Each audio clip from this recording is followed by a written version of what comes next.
নমস্কার, সুপ্রভাত। প্রভাতের আলো অনুষ্ঠানে আপনাদের স্বাগত জানাচ্ছি। আপনাদের সঙ্গে রয়েছি আমি আজ এশা। আজকের এই প্রভাতের আলো অনুষ্ঠান আমরা ভক্তিগাথার মাধ্যমে শুরু করব।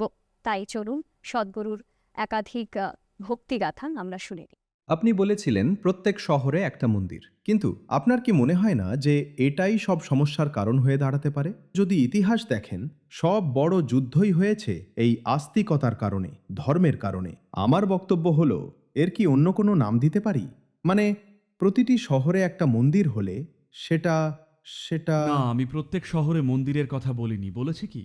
আমি বলেছি আপনার বাড়ি, আপনার শহর, আপনার নগর, আপনার রাজ্য, আপনার দেশ এবং পুরো পৃথিবীটাই যেন মন্দিরের মতো হয়ে ওঠে। সেটা আরও বেশি মন্দির বানিয়ে সম্ভব নয়। সেটা শুধু সম্ভব আপনি পরম সত্তার সংস্পর্শে থাকলে। আর বড় যুদ্ধের কথায় এলে আপনাকে এটা বুঝতে হবে, কোনো ধর্মীয় যুদ্ধই হয়নি আজ থেকে প্রায় ২০০০ বছর আগে পর্যন্ত। ওকে, ২০০০ও নয়, এই ধরুন ১৬ বা ১৭০০ বছর আগে পর্যন্ত এইরকম কিছুই ছিল না। কারণ প্রাচ্যে, পৃথিবীর এই অংশে ধর্ম বলে কোনো কিছুরই অস্তিত্বই ছিল না। যদি এটা না জেনে থাকেন, এটাই একমাত্র ধর্মহীন সংস্কৃতি, ঈশ্বরহীন সংস্কৃতি। কথাটা শুনে অনেকের হয়তো ভয় লাগতে পারে, কারণ ৩৩ মিলিয়ন দেবদেবী রয়েছেন এই দেশে।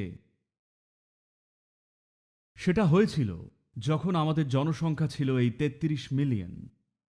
তারপর থেকে আমাদের জনসংখ্যা বেড়েছে ঠিকই, কিন্তু আমরা আর পর্যাপ্ত দেবদেবী তৈরি করিনি।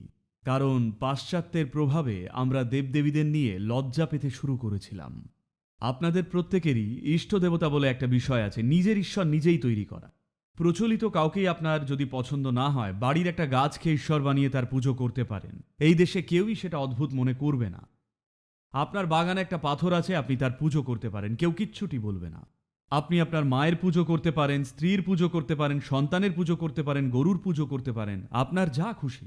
কিন্তু গুরুত্বপূর্ণ বিষয়টা হলো, আপনার মনে ভক্তি থাকতে হবে।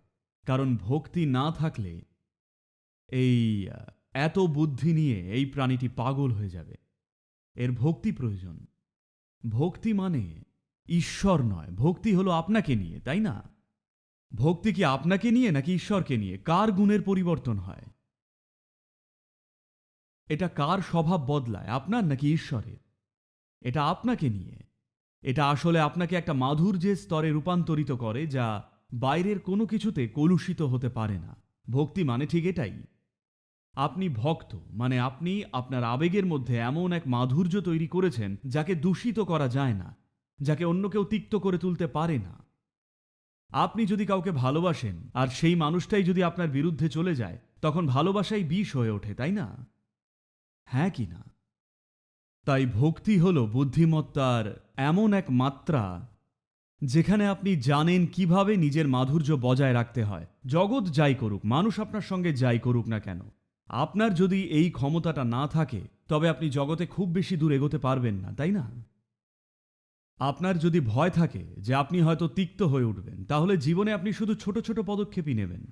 কিন্তু আপনি যদি জানেন যাই ঘটুক আমি এমনই থাকব, এই পৃথিবীতে আমার সাথে যাই হোক না কেন আমি এমনই থাকব, আপনার এই নিশ্চয়তা থাকলে আপনি জগতে বড় বড় পা ফেলে এগিয়ে যেতে পারবেন। তা না হলে সবসময় দ্বিধাগ্রস্ত হয়েই পথ চলবেন, তাই না? কাজেই এই দেশে কখনো ধর্ম ছিল না, আমি চাই আপনারা এটা জানুন। আপনারা যাকে হিন্দু বলেন সেটা আসলে একটা ভৌগোলিক পরিচয়। সিন্ধু নদের অববাহিকায় জন্মানো যে কেউ হলো হিন্দু। ঈশ্বরে বিশ্বাস করেও আপনি হিন্দু হতে পারেন, ঈশ্বরে অবিশ্বাস করেও আপনি হিন্দু হতে পারেন। আপনার বাড়িতে যদি ৫ জন মানুষ থাকে, সেই ৫ জন মানুষ ৫ রকম দেবতার পুজো করতে পারে, আর তবুও তাদের মধ্যে কোনো সমস্যা হবে না। এমনটা অন্য কোথাও সম্ভব নয়। আমরা এখানে জানি যে ঈশ্বর হলো মানুষেরই সৃষ্টি। এটা আমাদেরই তৈরি একটা মাধ্যম দৈব সত্তাকে স্পর্শ করার। হ্যাঁ, যদি এটা নাই বোঝেন, এইসব দেবদেবী এলেন কোথা থেকে?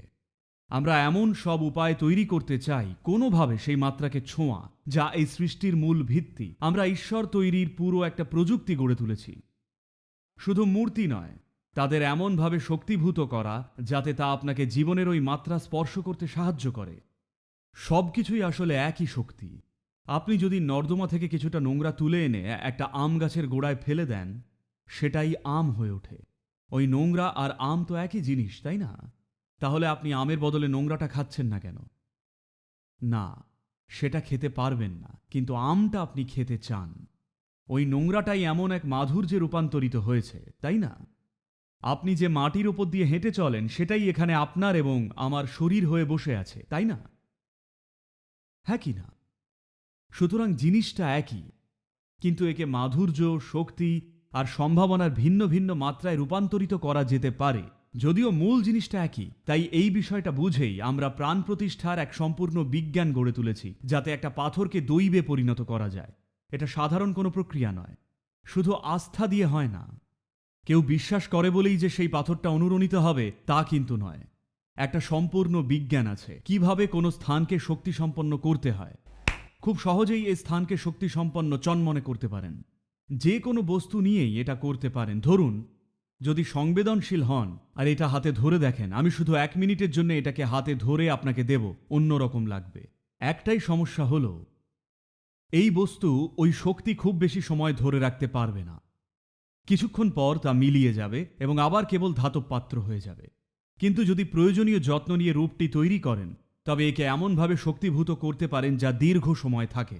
তাই আমরা বস্তুতে প্রাণ প্রতিষ্ঠিত করতে পারি, যা এখন শুধু একটা পাথর, তাই অনুরণিত হয়ে উঠবে এক বিশাল শক্তির ক্ষেত্রে। মানুষ যদি সেখানে এসে কিছুক্ষণ বসে, তাদের জীবনটাই বদলে যায়।